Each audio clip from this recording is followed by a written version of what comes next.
What's going on, guys? It's Bromley, and today I want to cover a question that gives some insight into training in general that might actually help you connect some dots with your training.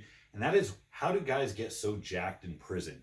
This is a conversation that comes up when I'm trying to simplify training ideas for people, where we tend to make things overly complicated, because training for everybody, no matter what you're doing, boils down to a few key principles. And if you can exploit those principles, you can actually get quite a bit of boost to your performance with very, very minimal equipment. And there really isn't any more minimal of an approach than somebody who is stuck in an 8x10 cell. So we've known that prisoners can, without equipment, without external modes of resistance, barbells, machines, or anything else, can actually develop pretty impressive physiques and pretty impressive levels of strength and performance. So for those of you who aren't familiar, I recommend checking out Josh Bryant's stuff. This is something he has covered. He has the Jailhouse Strong brand, which is kind of inspired by this phenomenon. And he actually has a book called Jailhouse Strong where he digs into this. And I'm going to reference him a little bit.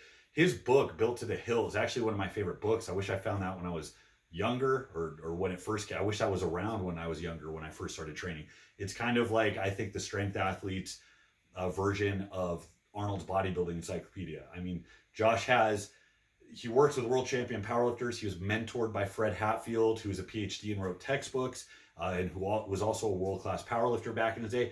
A lot of people don't know this. Fred Hatfield actually went to Russia in, I think, the 80s to actually learn from the Russians, figure out what they were doing. And he's responsible in large part for bringing periodization methodologies kind of back to the West. And he's written a lot about that. So Josh Bryant's educated. He has that formal kind of academic approach, but he also has a lot of respect for things that just work, period, things that work in general. So he pulls inspiration from bodybuilders. He pulls inspiration from actually prison inmates, from other populations of people who have used kind of unconventional methods to accomplish the end goal. And when you do that, when you get those multiple perspectives, you get so many tools. You see where the overlaps are. It really goes a long way to helping you make critical decisions when it comes to getting stronger, instead of just being an ideologue that kind of pigeonholes yourself to one way of thinking. So I definitely recommend checking out Josh Bryant's YouTube channel, his books. He's got a bunch of books on Amazon. And the guy is very proven. I mean, he coaches some of the best powerlifters in the world. So I got a lot of respect for him, but I'll reference him a little bit. But to get into this, we're going to go down kind of the few big traits, or the few big principles, I guess, that are all responsible for training, no matter who you are. Athlete, Olympic lifter, an arm wrestler. Everybody is going to be able to see these factors as being kind of foundational to building a long-term successful routine where you can see a large shift in ability over a long period of time if you adhere to them.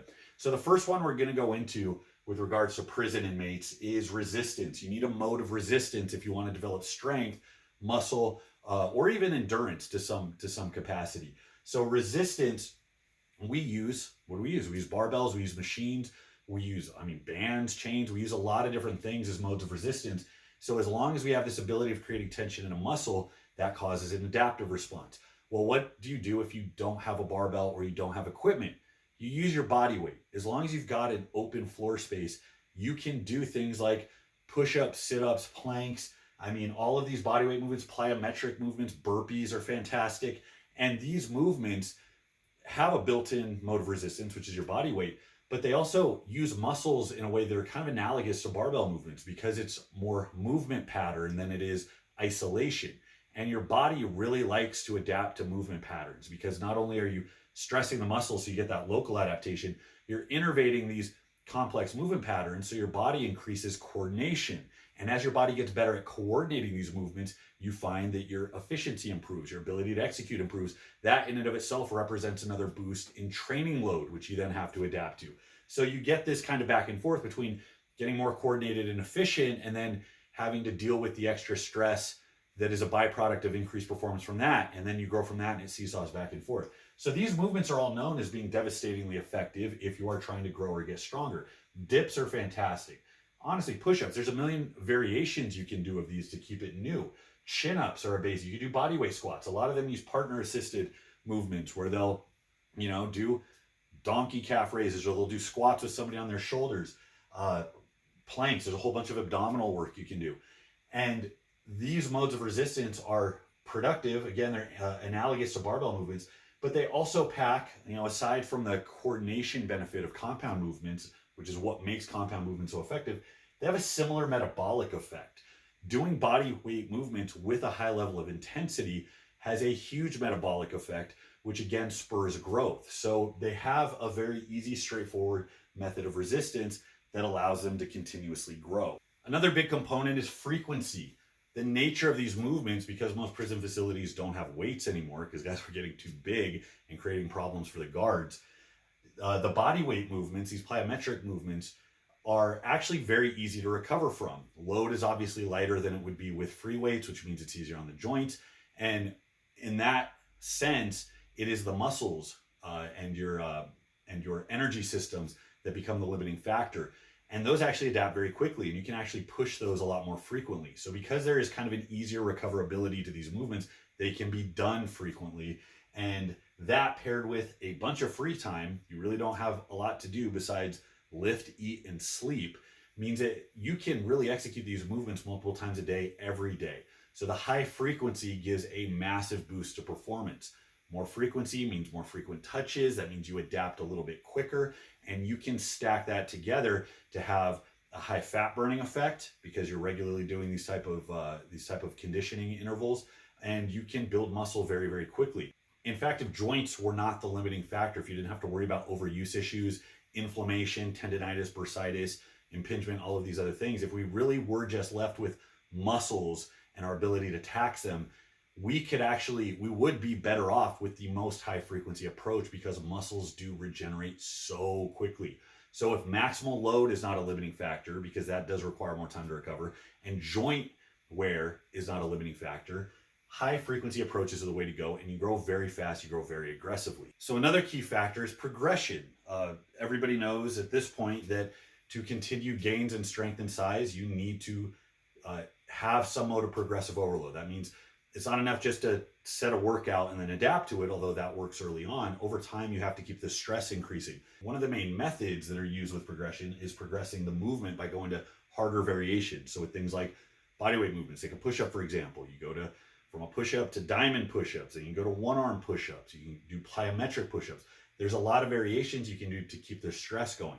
And this represents a type of skill work in addition to being a way of increasing the stress. And that's kind of a novel and actually very productive means of accomplishing progressive overload. And it's something that you can actually take into your own training in the gym. Remember what I said about the body liking to adapting easier to movement patterns because coordination is something that increases very quickly.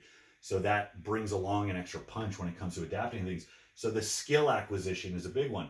In addition to that, they have protocols that they will progress. Josh Bryant talks about the Juarez Valley method, which is it's a workout protocol where you start with 20 reps, you walk across the cell, do 1, then you walk back and you do 19, and then you walk back, you do 2, and eventually the reps be in the middle, and then you go back to the starting method.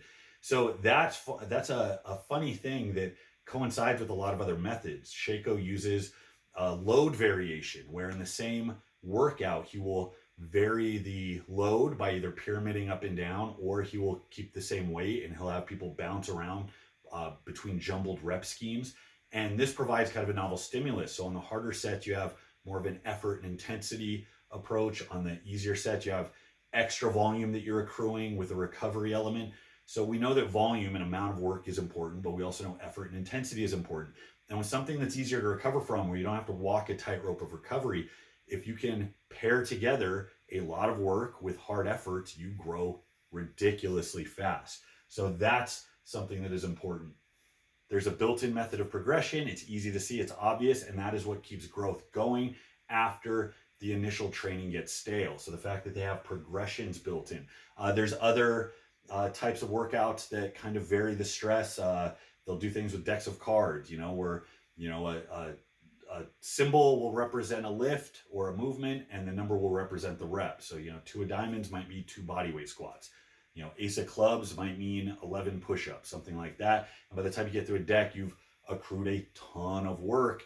And as the reps vary, it changes the difficulty back and forth. So they have creative ways of setting protocols and then progressing those protocols over time, allowing you to adapt to these new movements. and that turns out to be very effective. It also reminds me of fartlek training, which is, I think it's Swedish, but it's called speed play. So like runners will do this where they're, running, and they'll run really fast for short distances, and then they'll do kind of a medium pace, and then they'll walk for a little bit, and they'll jumble the intensity of their efforts back and forth throughout the course of an entire run. And that's a very productive way of structuring your training. It goes to show that you don't have to have these really clean, nice, neat sets and reps across. In fact, you might be missing out by adhering to very, very simple set and rep schemes. You might actually be a little better off varying the load and intensity within a workout or workout to workout. You guys know this is a favorite of mine: simplicity. Keep it simple, stupid. The fact that there are only so many ways you can get creative with bodyweight movements means that you're going to be doing a lot of the same ones over and over. This prevents paralysis by analysis. This prevents constantly rethinking your training, constantly trying to incorporate different things. No matter what you're doing, you're always going to be doing some of the same plyometrics or close variations of those plyometrics. You're always going to be doing some push, some pull, some bodyweight squat, lunge, jumping movement, burpees. There's only so many things you can do, and you're going to end up running through those movements over and over and over. Now that provides a huge advantage to you, because then you can just really worry about manipulating the amount of work you're doing and the intensity you're doing. And you can really just worry about trying to meet goalposts by progressing those movements forward a little bit.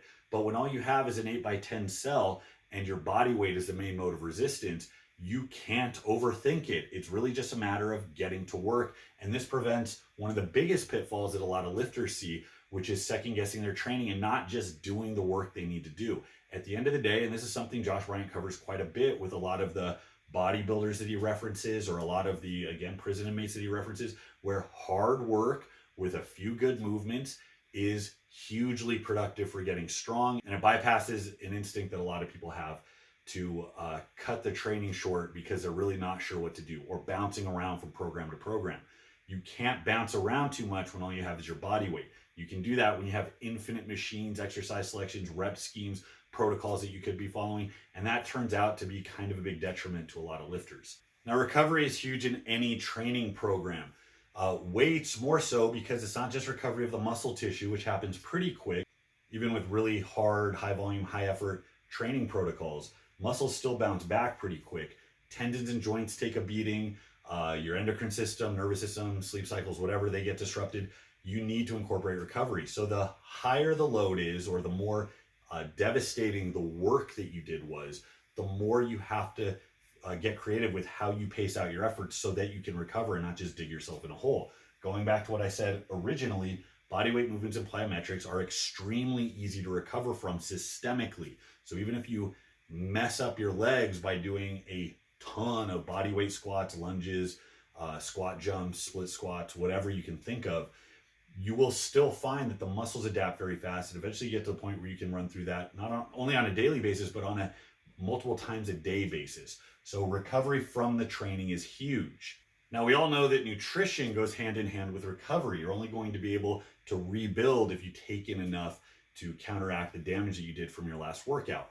Now, here's the thing. Prison is not known for its wide array of healthy, nutritious food selections, but it is known for a lot of processed foods, a lot of prepackaged foods.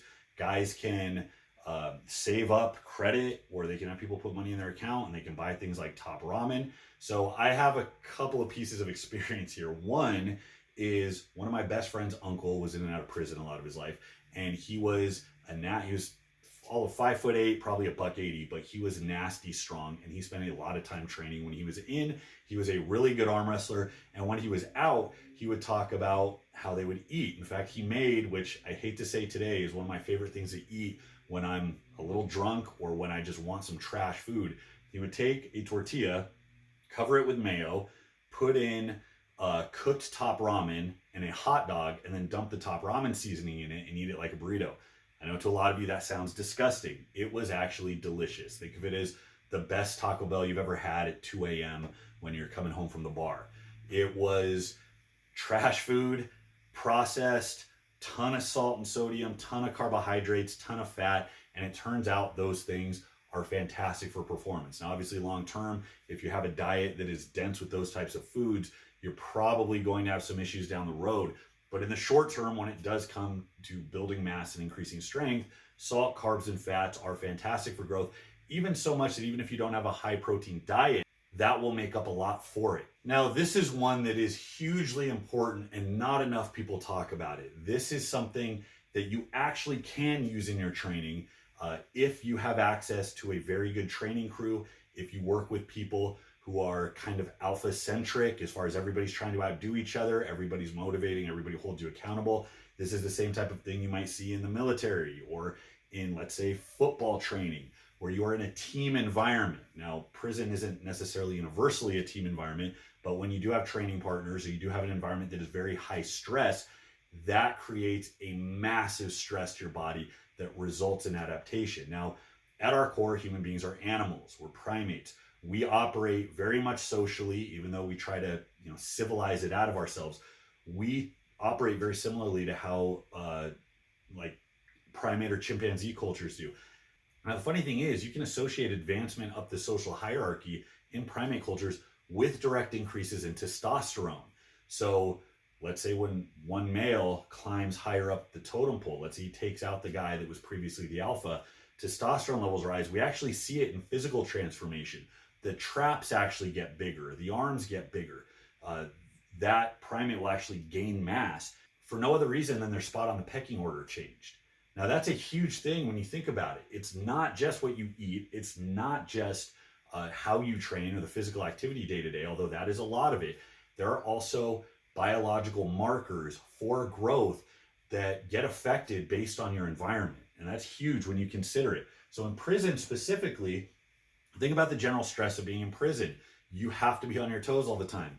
It is a dangerous environment to be in. It's possible that you could get attacked. It's possible that if you show weakness, you become an easy victim. So that high stress environment, again, though not ideal for general health, has with it a strong environmental effect that triggers growth. The atmosphere directly can lead to increases in testosterone and aggression. Again, not the kind that you want to assimilate into society, but in that capacity, it does result in increases in testosterone, and it does result in kind of a fight or flight response that can directly impact your training. In addition to that, whatever social circles do manifest in that environment, you have guys that you train with, you have guys that you run through drills with.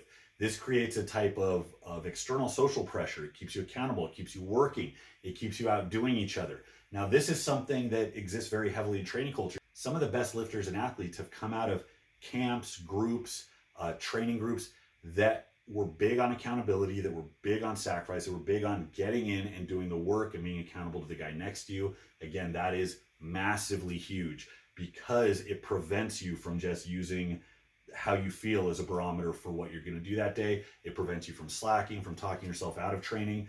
For anything I've ever said about Westside, one of the biggest reasons they produced monsters was because it mimicked that type of environment. It was a bunch of ruffians that came in, they had high expectations, they were alpha-centric, they were constantly trying to outdo each other, and that led to more training, more effort, more work, more stress than they otherwise would have seen on their own. And that's true for most of you lifters. I train by myself, and I'm even aware of how different it is when I train with a good competitive group. Now, if you add in what we talked about with the primates, that social dynamic, as you do start to climb up the ranks, that absolutely coincides with changes in your physiology that can give you a little bit of an edge when it comes to strength development and acquiring size, getting bigger. The other environmental factor is sleep. When you're in prison, you don't have a lot to do. All you have to do is eat, train, and sleep. And that is actually very good for growth. For all of you paleo aficionados, it's kind of like what a lion on the Serengeti does, right? You hunt, you kill, you eat, then you just sleep and recover and wait for the next cycle. So that is actually pretty productive when it comes to training. It is actually way more productive than what we do now, which is 8 or 10 hours a day, focus on work, followed by a lot of time sitting on the couch, kind of atrophying, and then we throw in training in between. That's not quite as conducive to growth. What you want is to optimize the training stress and then optimize recovery. So if all you have to do is train, sleep, that's what some of the best bodybuilders did. If you follow anybody who's grown into a world-class bodybuilder, they will absolutely talk about how their biggest growing phases was just dedicated to training, getting meals in, taking multiple naps a day, and sleeping. And that's kind of what we see in this prison environment. So I hope this gave you guys some insight. Once again, check out Josh Bryant's stuff. He's written about this extensively. It connects a lot of dots to what we need in our own life, and it should give you a little bit of insight when you're feeling picky, when you go in and have a bad workout and you decide to shut it down and call it a day, or even if you had a great workout and hit a PR and thought, that's good enough, I'll go home. When you're not getting enough sleep, or when you're engaging in a lot of stuff that doesn't optimize recovery, or when you're slacking on frequency, or when you're dialing back too much, if your social environment isn't conducive to growth or progress. All of these things are things that you can absolutely change. It will have a very tangible effect, and it will keep you from thinking that things have to be optimal. It'll keep you from thinking that best should be the enemy of good. Because once again, if all you have is an 8x10 cell, open floor space, and your own body weight to work with, you can still progress in a very meaningful way. So given all of the amenities you have in your life, there's absolutely no reason that you can't arrange them in a simple, productive way to continue growth. So let me know what you think. Go ahead and leave questions and comments. Don't forget, guys, check out my Patreon. Patreon's killing it. I'm putting training stuff up there. I'm putting some of, my deep thoughts as I drive around throughout the day. So I'm going to grow that. All of your support, guys, allows me to do this. So thank you very much. Until next time, this is Bromley. I'll see you.